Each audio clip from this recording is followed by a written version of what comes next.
Hello and welcome to the first episode of our new news and topical affair program, Double Down. We've a really busy lineup for you this evening, lots of guests to talk to. But before we get into that, I'd just like to spend a minute or two talking about why we've developed this new program. Over the last few years, there's been a cluster of podcasts and live stream programs looking at news and topical affairs. But what we're starting to find is they're turning into echo chambers. We have hosts that are inviting people on as guests that they agree with on everything already. There's no real insight, there's no real investigation, there's no real analysis. So we're hoping that Double Down will bring you that insight and bring you that analysis on topical issues that are affecting Ireland and the world. So we have a busy lineup tonight. We're going to cover 3 topic areas. We're joined by 3 great guests. We're going to cover the topic of multiculturalism and racism in Ireland. We're also going to be looking at the very recent topic of the sealing of mother and baby home files for 30 years. And we're going to talk to independent journalist and campaigner Fintan Dunn about that. And finally, did you know that there's gold in those there hills? There's a Canadian mining company about to start taking gold out of our beautiful Sperrin Mountains in County Tyrone. And we're going to talk to Sean and Martin Tracy about their campaign to leave the gold in the ground. So let's turn to our first guest, Dr. Kevin Howard, and we're going to talk about multiculturalism and racism in Ireland. Dr. Kevin Howard is a lecturer in the Department of Humanities in Dundalk Institute of Technology. He's also a founding researcher at the Centre for Studies on Culture and Society. His main research interests are sociology of race, diaspora politics, territory and ethnic conflict. He has a number of publications and books in this area. Kevin, I'd like to thank you first of all for joining us this evening. Oh, you're very welcome, Finbar. Good to be here. That's great. I want to get stuck in, but before we actually start looking at the subject matter for tonight's show itself, I'd just like to ask you, there's lots of young men, hundreds of thousands, millions of young men came out of London at the same time or out of the UK at the same time, grew up at the same time as you did. But what drew you into academia and specifically to start researching the Irish diaspora in the UK, which then you moved on to more general cultural issues? Was there an event or a life experience that spurred you into looking at that? Well, they're kind of 2 different questions. The first one about studying was simple enough. I mean, I left school, I didn't really finish school, and in the early 90s, 1992, I was a builder in London, and the recession hit, and I had time, money, and very little to do. So I thought I'd go back to college. So I went back to college. And I did my degree, and then I did an access course first, then I did a degree, and then I did a master's. And while doing the master's, I met my wife, Brian, and we moved to Ireland. And there was a scholarship was advertised in UCD, the newly established Institute for British Irish Studies. So I applied for that scholarship on the basis of a research question about how the Irish in Britain had been officially recognised in 2001 as an ethnic minority. So the whole thing was quite happenstance, really, but I was always interested in being of Irish background in England and the recognition of the Irish as an ethnic minority. That kind of puzzled me because my understanding of ethnic minorities, and I think that's one of the key findings of the research, was that ethnic minorities were black, or they were at least non-white anyway. There were Asian ethnic minorities, there were Afro-Caribbean ethnic minorities, there were African ethnic minorities, there were people from the Indian subcontinent and areas around China, that part of Asia. But the idea of a white ethnic minority was something that intrigued me. So I wanted to find out more about that. And that was my research question for my PhD, how the Irish, in a sense, became an ethnic minority in the UK. And when I say became an ethnic minority, what I mean by that is how come they came to be officially recognised as an ethnic minority. So that was it. And do you have any Irish descent yourself, or was this just something that you saw and you took an interest in? How do you mean Irish descent? Do you mean am I of an Irish background? Yeah. Oh, yeah. I was the son of 50s immigrants. My parents left Limerick in the 1950s. They met in England. They formed a family there. They had 6 children. And they moved back to Ireland in 1976, taking us with them. So I moved from a little middle-class, quiet little village outside London in England to Myros in Limerick, which was a local authority housing estate in Limerick, and it was quite an experience, quite a culture change. Notwithstanding the fact that I felt I was Irish, in my Ross, I certainly wasn't Irish. I was English, and that always got me to question or to try and wrestle with this idea of, well, where does anyone belong? Where does an immigrant belong? The immigrants themselves, in the main, know who they are. They know where they've come from.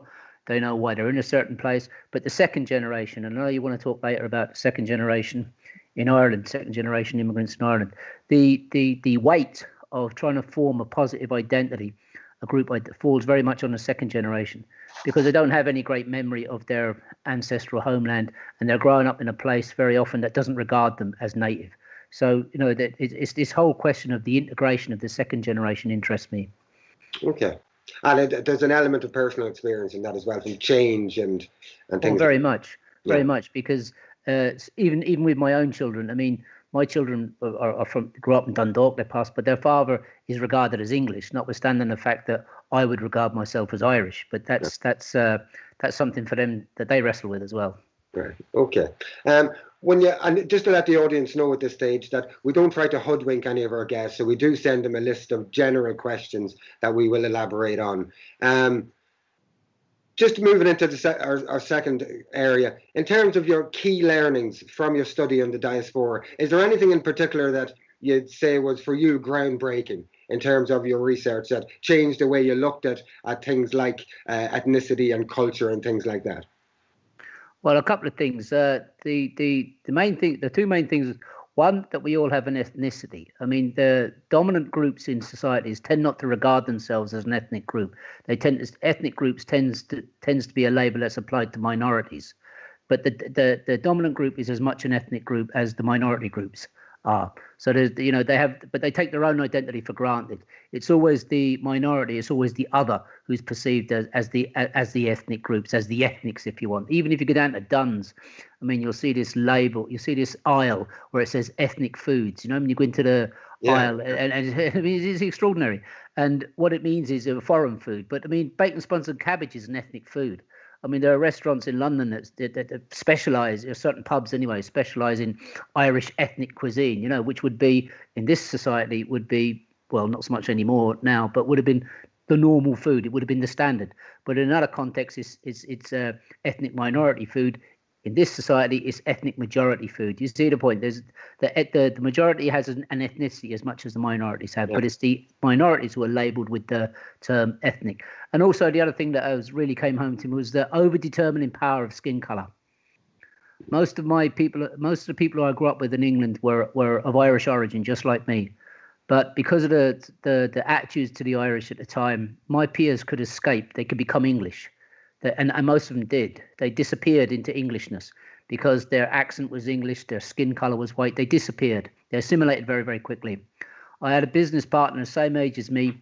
He had the same surname as me, Ian Howard, but he was from Guyana. He was black. He was born and raised in London. Okay. But he could never be English because his skin colour determined that he was not going to be English. There was a model of Englishness and what that assumed about people or what that expected of people. And it wasn't being black. Now, he could be British, but he couldn't be English. So he served the empire, but he couldn't work in Whitehall in London. That kind of a thing. Oh well, now to be fair, it's not as I think there's been quite a degree of integration of particularly Caribbeans or Afro-Caribbeans in Britain. There are still problems, but it's not. They're not facing those communities not facing the same barriers as they used to. The emphasis seems to shift now more towards hostility towards people of different religions, which is interesting, given that the original hostility to the Irish in Britain was around their religion, around their Catholicism. That's disappeared now.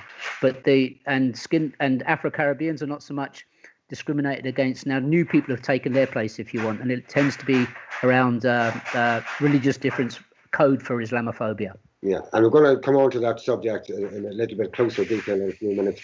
Just pulling back to Ireland for a few minutes, Kevin. I think you've been around here as long as myself nearly at this stage, and we have all noted demographic changes in Ireland over the last 20 to 30 years. To what extent do you think those demographic changes have happened, and has there been a parallel change in Irish people's attitudes to people from other countries or even from other continents?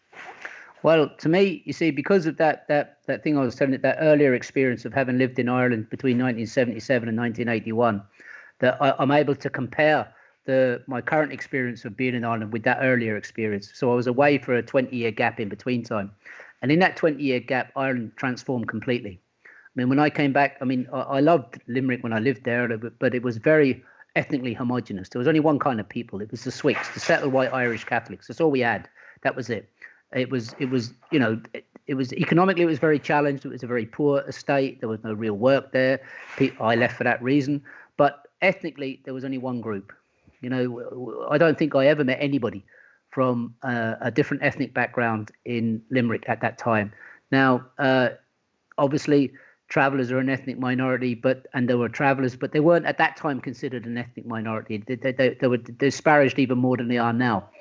So that we didn't really understand what ethnic difference was. But when I came back in '99, the country was transformed and being transformed. And I find, a lot of my attitudes, or a lot of my understanding of Irish attitudes, would come from the students I work with day in, day out.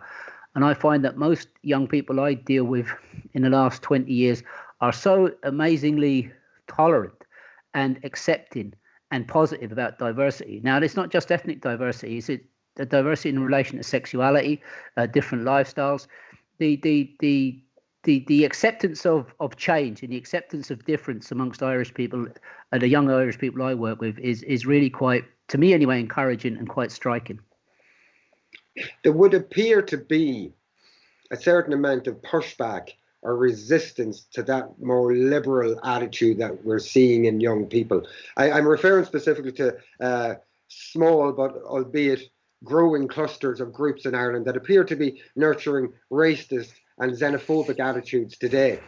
Firstly, would you agree that those groups do exist, Kevin? And secondly, what degree do you think those groups pose a threat to racial and cultural harmony in Ireland into the future? Well, there are a couple of things. Clearly, these groups exist. I mean, there are two aspects. On the one hand, there's part of a global phenomenon fueled largely by internet networks and the rest, about this whole notion of you'll see it on tonight's debate, and you'll see it's a subtext of a lot of Trump's rhetoric, this whole notion of white genocide and the great displacement theory, and you see it a lot in Europe, especially with the rise of right-wing parties in the wake of the Syrian, the economic recession and the turn of the 2010, 2011, and then later with the Syrian refugee so-called crisis. You'll see a lot of parties trying to cash in on that and talking about this great replacement fear, this fear that the white people are being replaced. And that corresponds to fears around falling demographic birth rates in Europe and all the rest of it. But I think so there's the global phenomenon of which some of these Irish parties seem to be echoing that sort of, and then there's the indigenous Irish claims about the Irish culture being eroded and Irish culture being under threat. And personally, I don't think that it's getting much purchase here. I really don't. I know that they're very loud. I know that they're quite vociferous in the things that they say, but I just don't see it getting any purchase. I mean, I was reading one of their diatribes about the Eid celebration in Croke Park, and I mean, like, what of it? I mean, Croke Park, this was claiming the spiritual homeland of Irish culture, Croke Park. You know what I mean? Croke Park is the centre of a major business organisation in one way. I mean, no one cares if Beyonce has a concert there. No one thinks Irish culture is being overwhelmed if American football is played there. I just don't buy the claims that they're making, and I don't think many other people are buying it either. But the other point you're saying there about cultural harmony, I don't think cultural harmony or racial harmony is a good way of thinking about this thing. I mean, harmony, the best place, as Rousseau would say, the best place to find harmony is in a cemetery. I mean, conflict, debate, dispute, I mean, that's normal and expected. And we should have vigorous debates and vigorous, if you like, points of view contested. I mean, expecting harmony means that people who raise these sorts of issues, like the Irish National Party, you're kind of silencing them, you're pushing them off to the side. I'd much rather have these people in and hear what they have to say and debunk the mad claims that they're making, rather than giving them a platform by insisting on cultural harmony and having them on the outside shouting loudly, look how we're being excluded, we're under threat and all this. I'd much rather have them inside the tent defending their position than, having them on the outside with a view to trying to maintain cultural harmony. Yeah. I would agree with you on that. One of the reasons that I'm raising this subject matter and that we discussed this with the production team is the fact that recently we almost seem to be moving back to London in the 1930s with the anti-fascist riots that happened there, and there also seems to be a desire on both sides to relive that. But what we're seeing is the word fascist being thrown about, people having objects thrown at them, and attempts to silence some of these groups that are proposing, for instance, deportation of non-Irish, etc. But again, I probably personally would agree with you to the point that they need to be engaged and they need to be debated. And that's actually why we're having this discussion today. We have sent an invitation out to the head of the Irish National Party, Justin Barrett. We haven't had any response from him yet. But we do have a clip that I'd like to play, a short clip of Justin Barrett talking about the Irish National Party's policies with regards to people not from Ireland, and also about their idea of deporting all citizens who are not from Ireland. So, Stephen, could you play that clip for a moment, please? We would give first option among those immigrants to those persons of provable Irish heritage, the diaspora.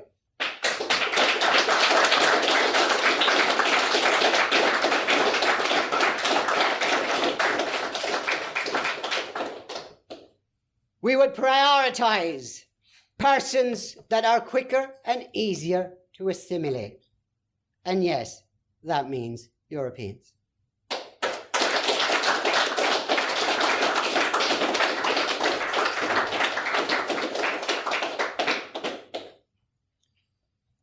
We would exclude immediately all persons espousing the ideology of Islam until we have a clear notion of the terrorist threat that is almost certainly already among us. We shall not become another Sweden. And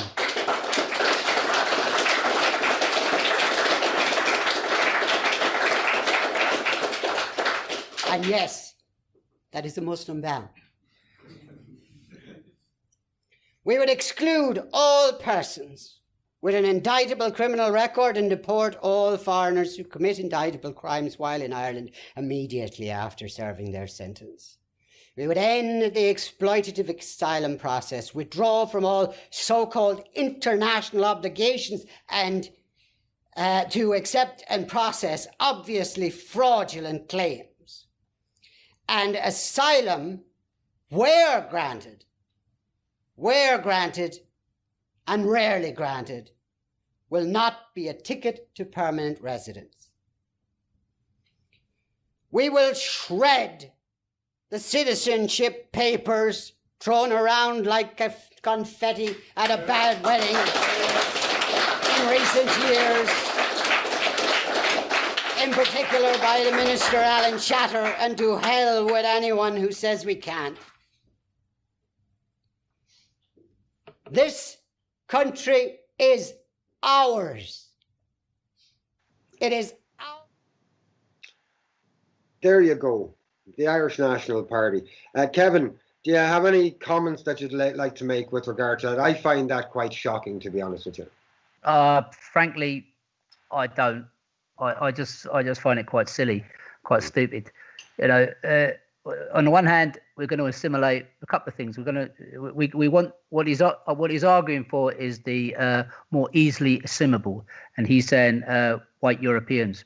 So straight away, he's arguing that white Europeans will have no cultural baggage of their own, and they won't be allowed to maintain any cultural baggage of their own. So there'll be no Polish language schools. There'll be no celebration, for example, of Lithuanian culture or anything like that. They'll all have to. They're only here for their white skin. They're only here for their population building measures, because Barrett is maybe inside behind the back of it all, he's thinking that we need more people, because actually we do.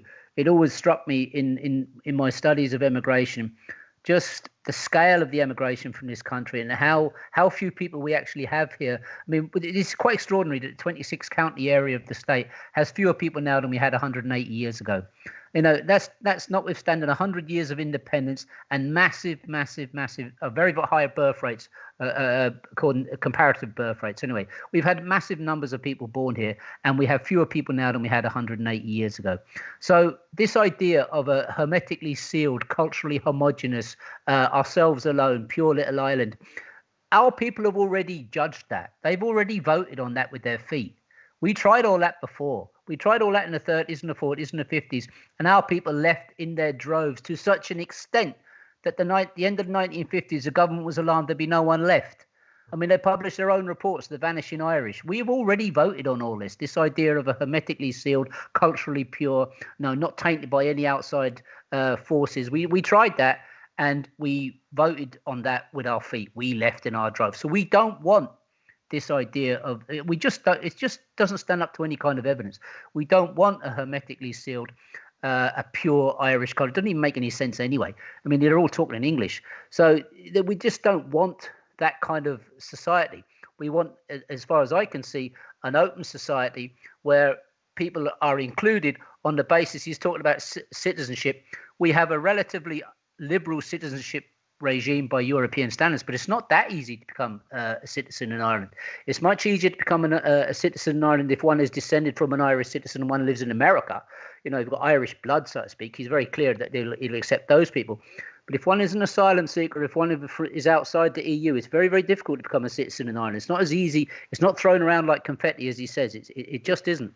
That doesn't stand up. And we have made I think that historically, our people have already made our judgment on this idea of cultural purity. We've already decided it. And the notion of religions being a source of terrorism. I mean, I was very interested in that one, where we would exclude all people of Islamic faith because they could be the water, if you like, within which the terrorist fish swim. You know, that's what's said about the nationalist population in the north of Ireland. That's what was said by loyalist paramilitaries who would just kill any Catholic, yabba dabba do, anyone will do, because you're part of that religious community and you are the harbours of terrorism. We've heard all this before. The same thing was said in England about the Irish community. We've heard that rhetoric before. It didn't stand up to it wasn't real there in relation to our communities, and it's not real in relation to people of Islamic faith. There's a tiny minority of Irish people engaged in terrorist acts, and nonetheless, the community was tarred with that brush. We should know better. We should know from our history and from our experience that, the actions of a few are then ascribed to the whole group, and the whole group is guilty.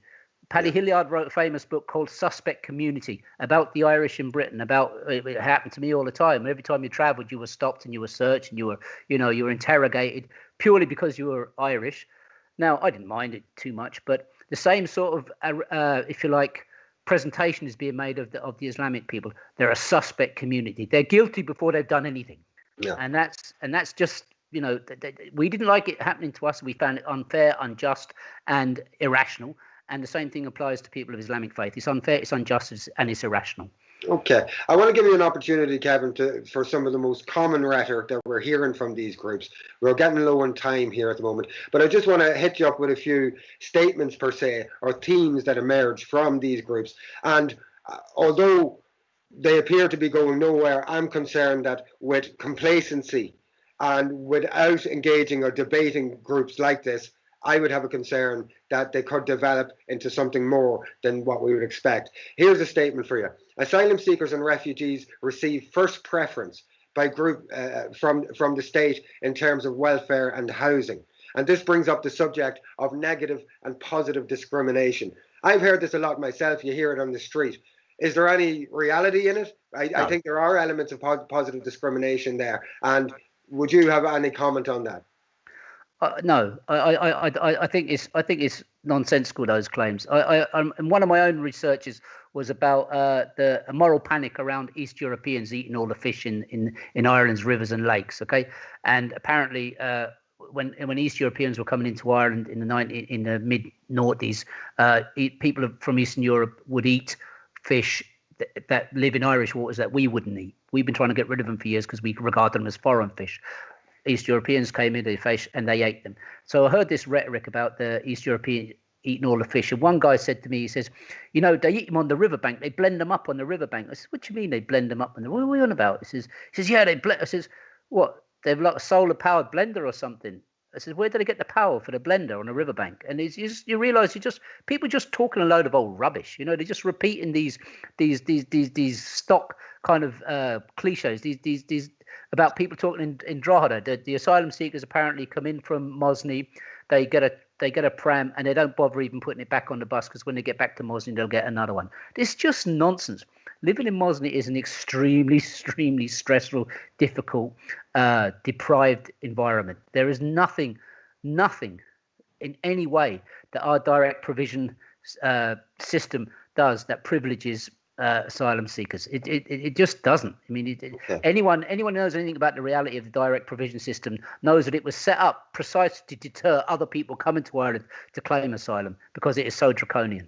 Okay. What about the idea, and I've seen a lot of this on social media over the last 6 months, gangs of black youths roaming the streets of Balbriggan and other Irish towns, for people feeling under threat to leave their homes. Any comment on that?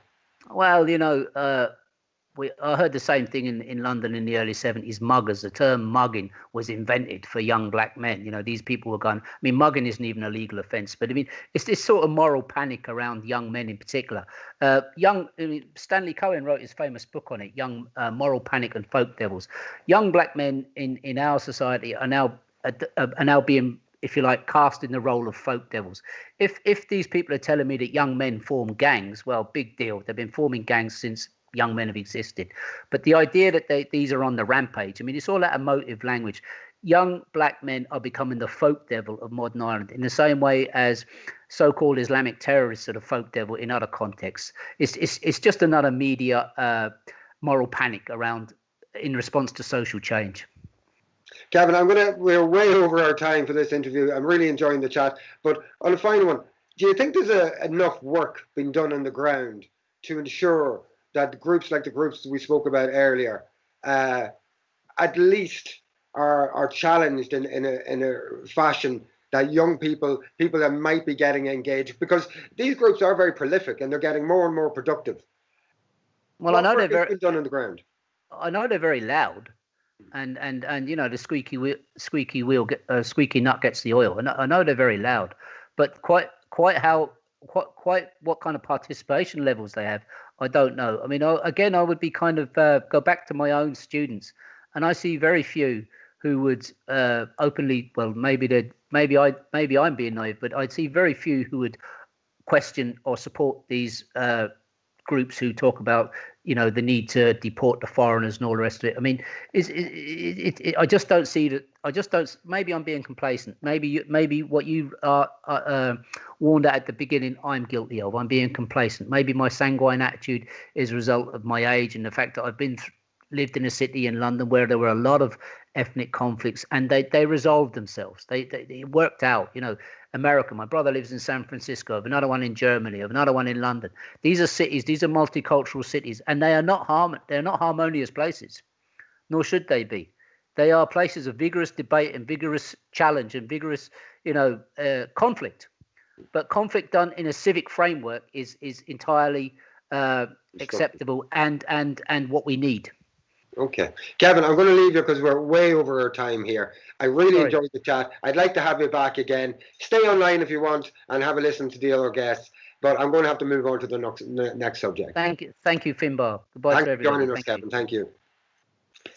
We're just going to move on to our next guest now and our next topic area. Over the last week, other than COVID, the headlines have been full of the sealing of mother and baby home files for 30 years by the state, and in particular by Minister Roderick O'Gorman. I would like to speak to independent journalist and campaigner Fintan Dunn on the subject matter. Are you there, Fintan? How are you? I am indeed, Finbar, and thanks very much for your interest in the subject. It's really appreciated.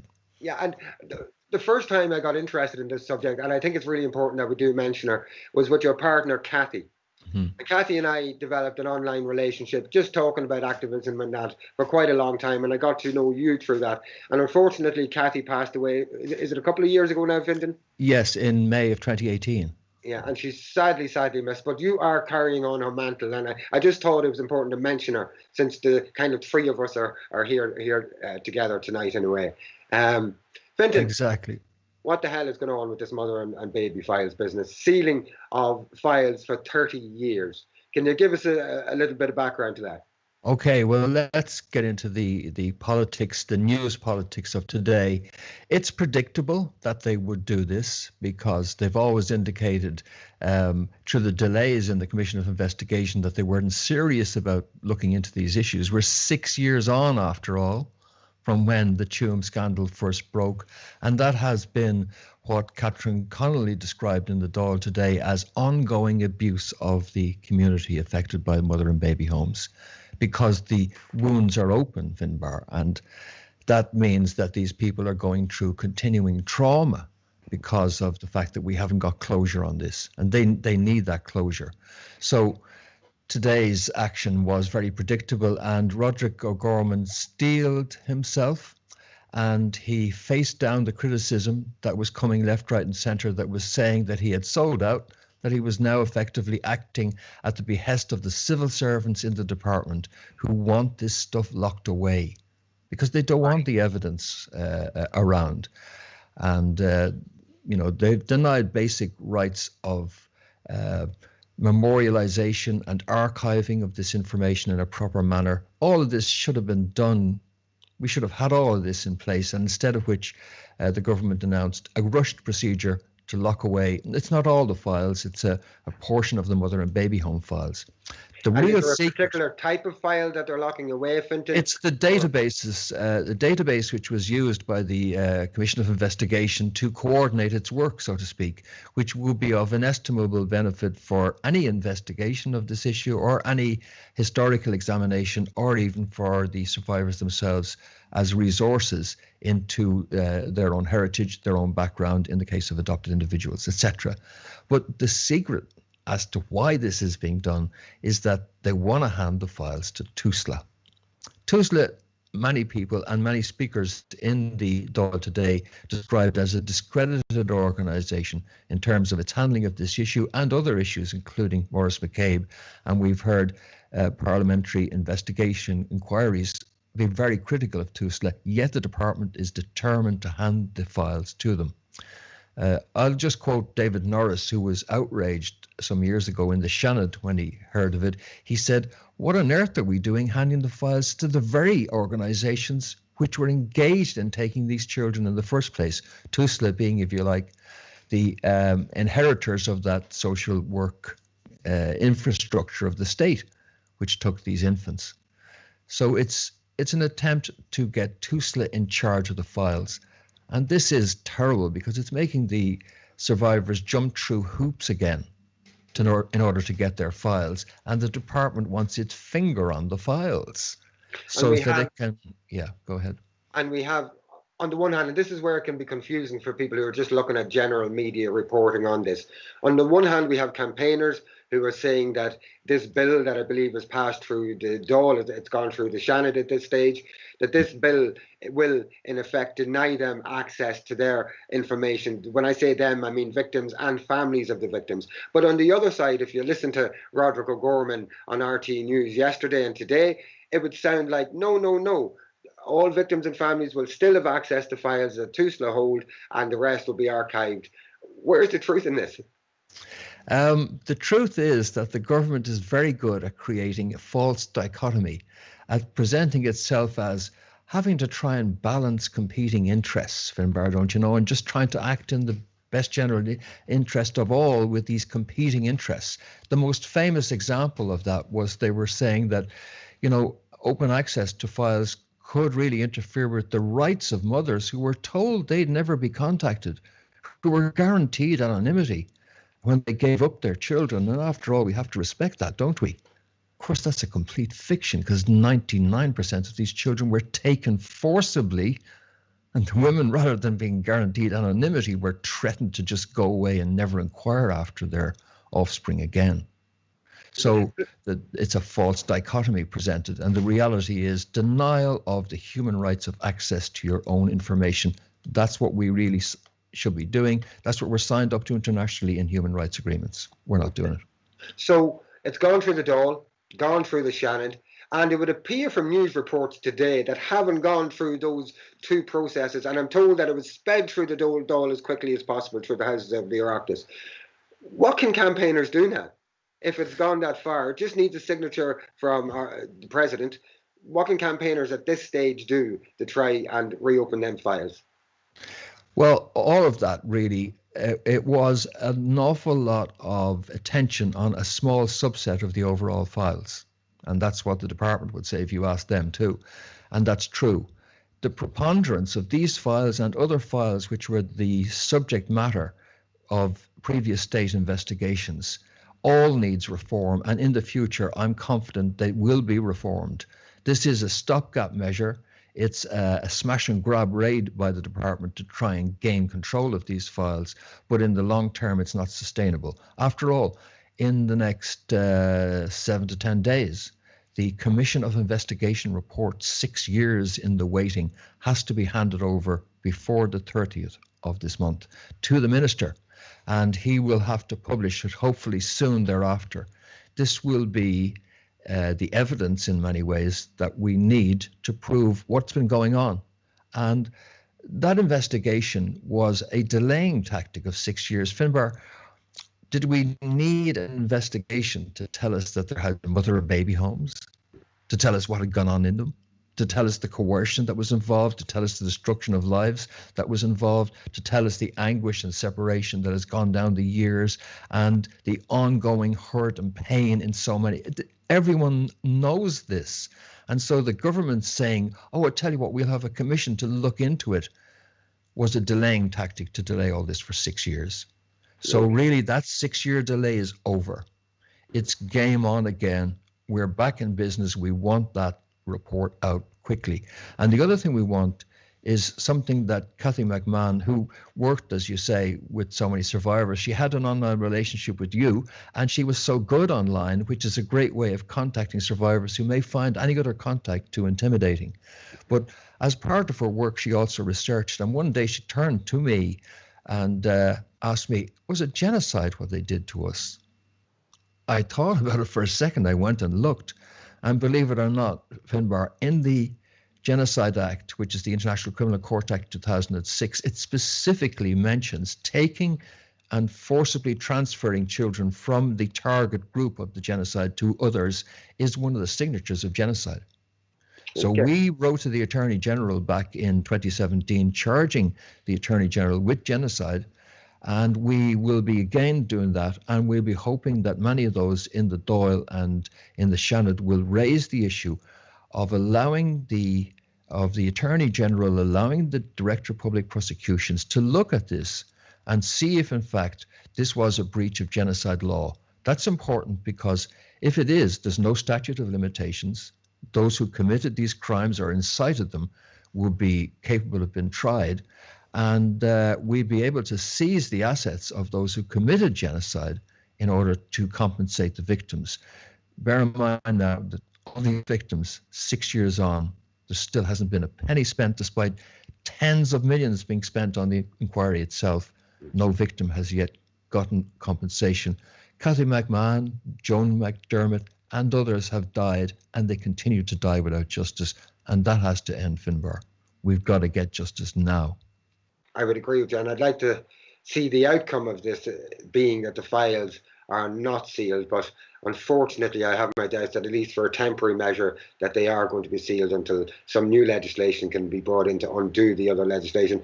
Again, we're tight on time here, Fintan. I want to bring you back to talk about these issues more in a longer stint of half an hour or even a 45-minute stint. But for now, thanks a million for joining us. Stay online there. If we have a bit of time at the end, we'll bring everybody in for a quick natter. Thanks for joining us, Fintan. Thank you too, Finbar. No problem. I'd like to now turn to our last guest, but certainly not by least, Sean and Martin Tracy. The lads are from the Sperrin Mountains in County Tyrone, which is an area protected as an area of outstanding natural beauty.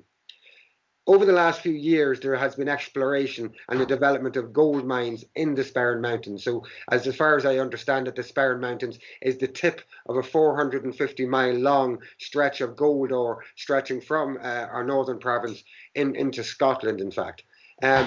Most people, when they hear that it's a Canadian company taking this out of the ground in Ireland, might think, oh, it should be the Irish benefiting from that, not an international conglomerate or a mining company.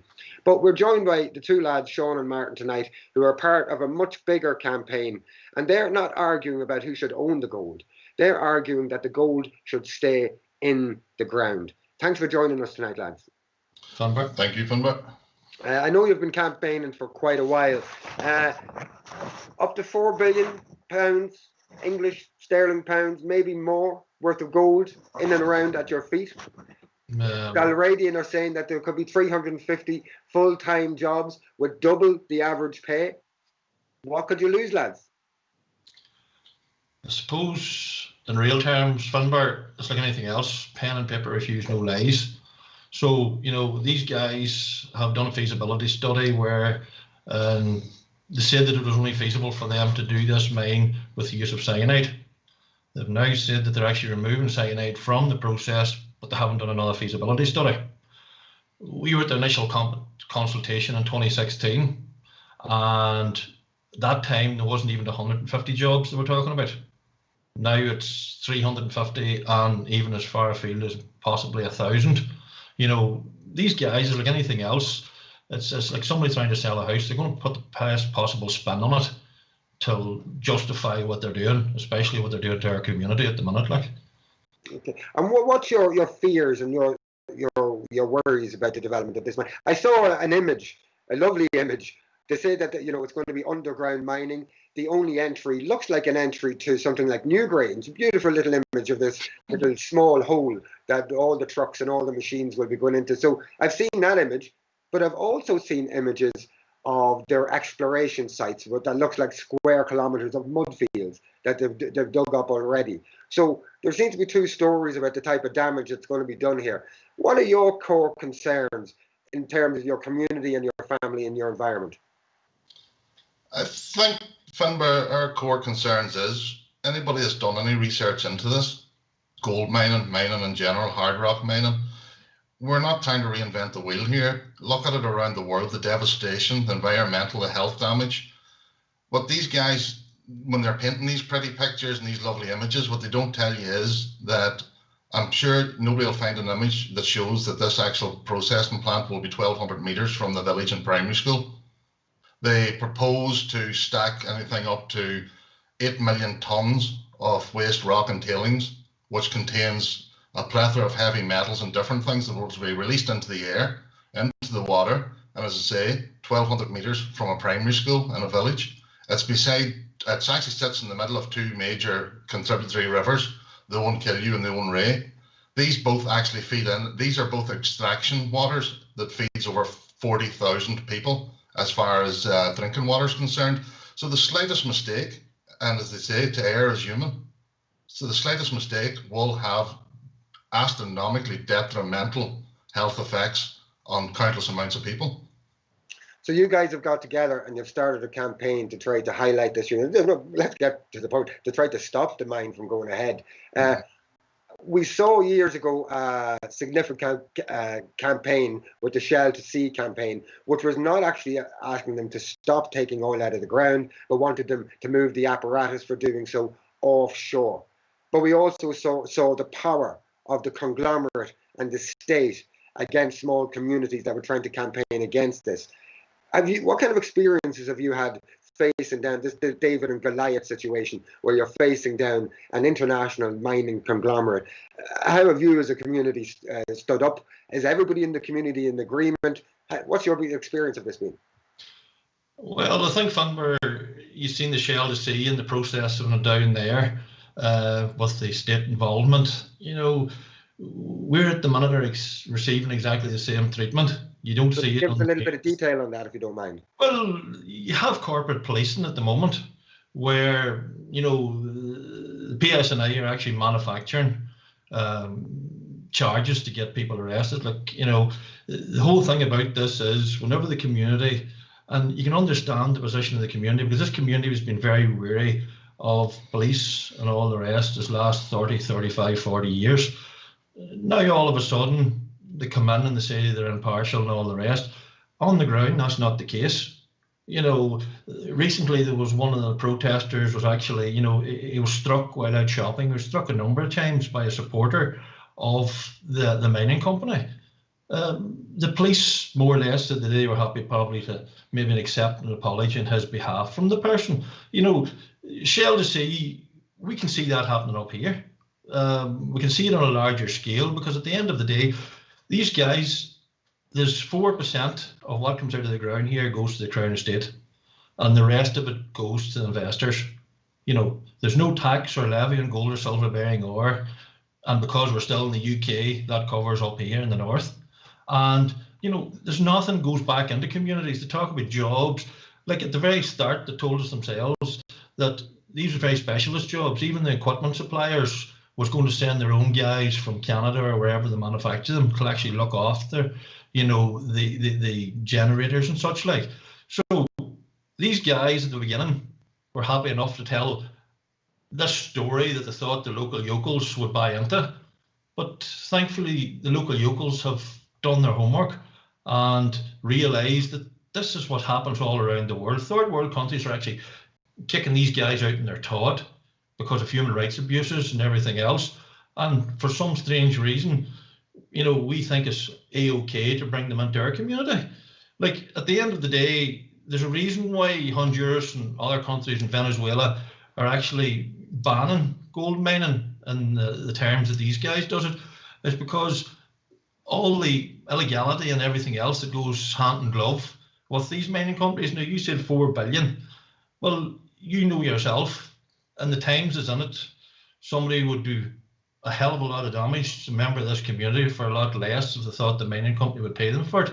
And that's what we're living with day in and day out. But as I say, because it's mainstream media are part and parcel with the big advertisements and everything else this company runs in the local papers, the community story, and it's only through forums like this here, Finbar, that we could actually get the story out that our community has been under siege for the last 4 years.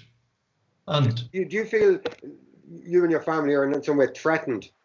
But maybe not. I'm not saying threats were made, but would you feel like you're a good, strong man? You come from a good, strong agricultural background. But do you actually feel sometimes? Would you feel fear because of all of this? It's okay to say yes. I think we're grown men, you know. Well, Finbar, to be honest with you, there has been a number of death threats to members of the community that have been made against, you know, anti-mining protesters. This is the thing. We see what's happening around the world. It's well documented. You know, this is happening here, but as I say, because of this big thing, there's always the dirty words of inward investment in the economy. And that's why the politicians are like the newspapers and the wider media. These guys, you know, the silence is deafening up here in relation to representation for our community. Our community was described a number of years ago as a sacrificial community, last Indian reservation. And that's because they said that, you know, it's your own chiefs that have sailed you down the river here. The decision has been taken that you're worth very little or nothing in the big picture. And, you know, unfortunately, you're going to have to live with that or possibly get very, very sick and die with that. Is there division in your community? We noticed with Shell to see that there was a lot of sponsorship happening by the big companies, and it created a division within their community over in Mayo all those years ago. Has there been any cracks or division in your own area? Yeah, you're going to find that when there's money being thrown about, there's going to be the individuals that'll fall hook, line and sinker for their snake skin oil, their Tyrone fund, as they call it. But it's not working. It's not washing with the general public, because at the end of the day, if you look at the planning portal, there's over 37,000 objections and against this thing. I think it's 40, almost 45 now, 42,000 in total. Yeah. And as I say, Alderidium has their fair share of support letters in, but strangely 95, 96, 97% of them's anonymous. So, but the people that's opposing this are quite happy to put their name to it and openly stand up and say, we don't want this. Okay. And there's also, I believe, recently an inquiry has started. Your campaign has been so effective, and the gathering of the last story I was looking at the signatures, it was up at something like 34,000. But there is an inquiry now. Could you tell us something about the inquiry? The minister a number of years ago, before the fall of Stormont, actually called for a public inquiry, or was minded to call a public inquiry. The current minister again came out and says that she's minded to call a public inquiry. You know, the thing about this is that in real terms, you know, what they're actually doing is not acceptable, because if they actually call it an inquiry, it's possibly a PAC, which is a Planning Appeals Commission. That's the planners investigating themselves. So, you know, the only thing that we would accept is an independent, expert-led regional inquiry into the dangers of gold mining. Not some, you know, hand and glove thing that a nod and a wink, and sure, you don't even get a representation here, you don't allow to speak.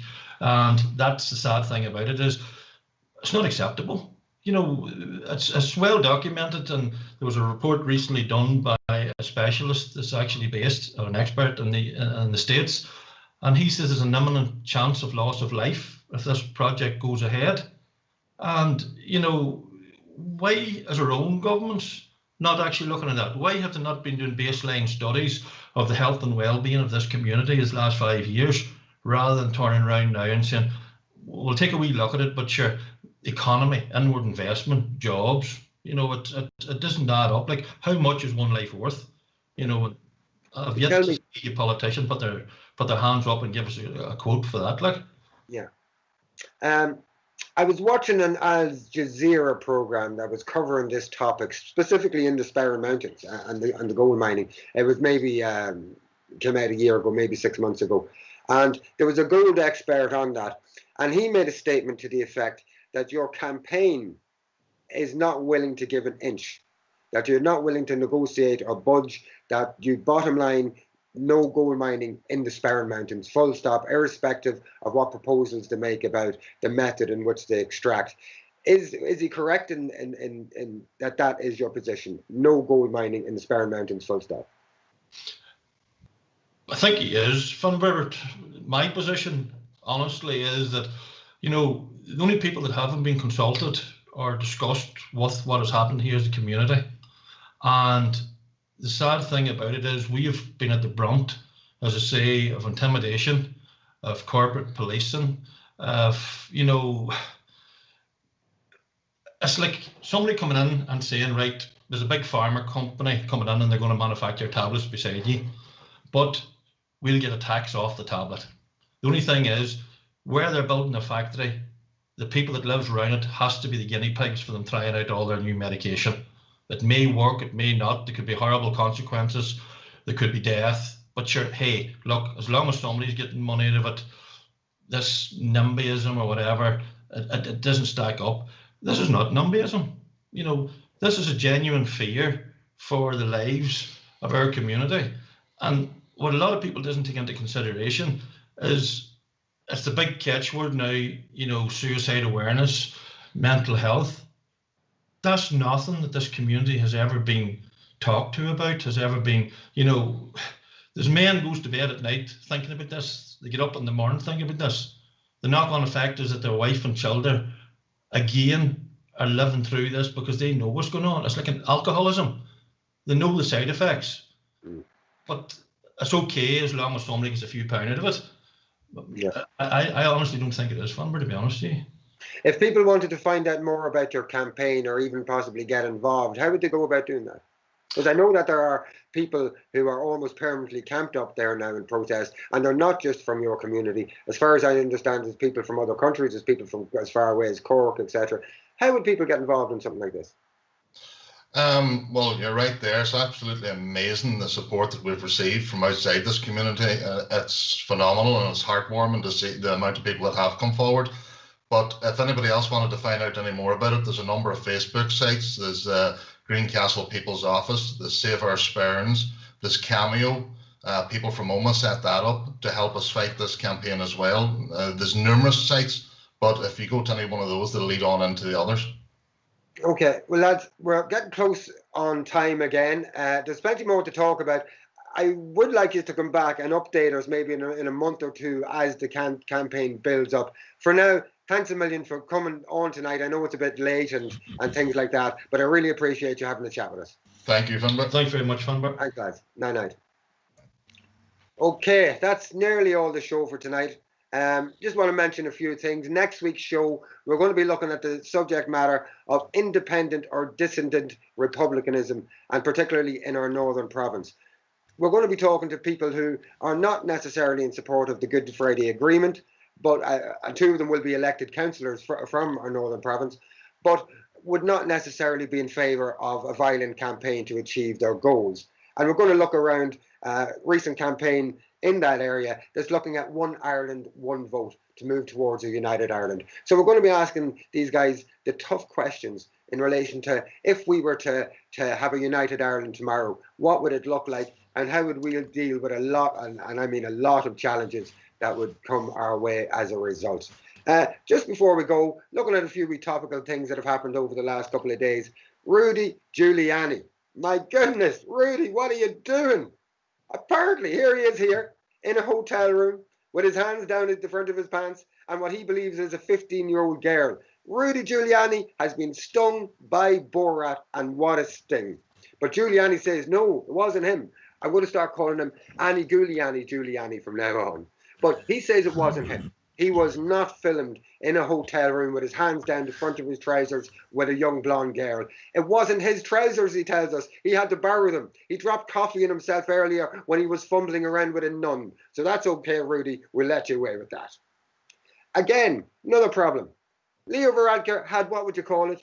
He had a state or an episode of midnight confusion the other day when he couldn't understand what midnight on Wednesday night actually is. Stephen, do you want to roll that clip for a little minute and look what's leading the country? Yeah, it's competition. It's midnight on Wednesday, the 21st of October. That's Tuesday night going into Wednesday morning, isn't it? I think. So Wednesday going to Thursday. Okay, so. Yeah, I always thought midnight was actually on the day, but anyway, so I stand corrected. So, yeah, so not tomorrow, the day after. Yeah. Although some in practice may do, of course.